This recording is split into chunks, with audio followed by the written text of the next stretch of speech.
ভিডিওটা কিন্তু এই বছরের নয়, আগের বছরের। মানে ২০২৫-এর একদম শেষের দিকে আমি মায়ের কাছে গিয়েছিলাম। আসলে আগের বছরই মায়ের কাছে মানত করেছিলাম, আর তাই ভাবলাম যে বছর শেষের আগেই আমি পুজোটা দিয়ে দিই। আর এই মন্দিরটা হচ্ছে গৌরীপুর, মানে বিরাটি থেকে একটুখানি, মানে বিরাটি বাস স্টপেজ থেকে একটুখানি পায়ে হাঁটা পথ। রাস্তায় যেতে যেতে সবাই দেখতে পায় মন্দিরটা।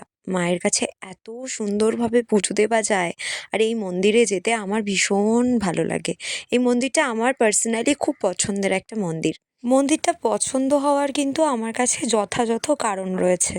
কারণ আজকাল এত ফেমাস মন্দিরগুলোতে তোমরা কিন্তু শান্তিভাবে পুজো দিতে পারবে না।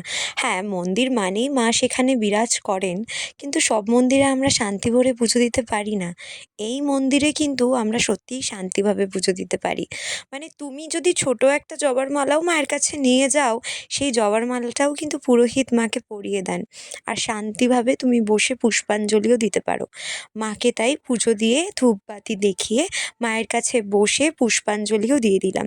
বড্ড শান্তির জায়গা এটা আমার। সত্যি বলছি, তোমরাও যদি পুজো দিতে চাও, তো তোমরাও দেখতে পাবে যে কত শান্তি ভরে এখানে পুজো দেওয়া যায়।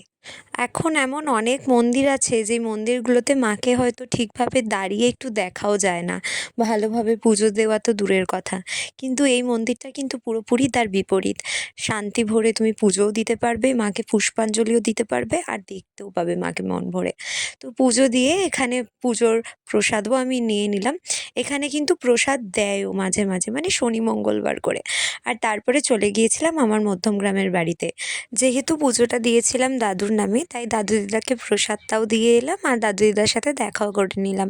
তো এই ছিল আজকের ব্লগটা। দেখা হচ্ছে নেক্সট ব্লগে। সবাই ভালো থেকো, সুস্থ থেকো। এখনকার জন্য সবাইকে টাটা।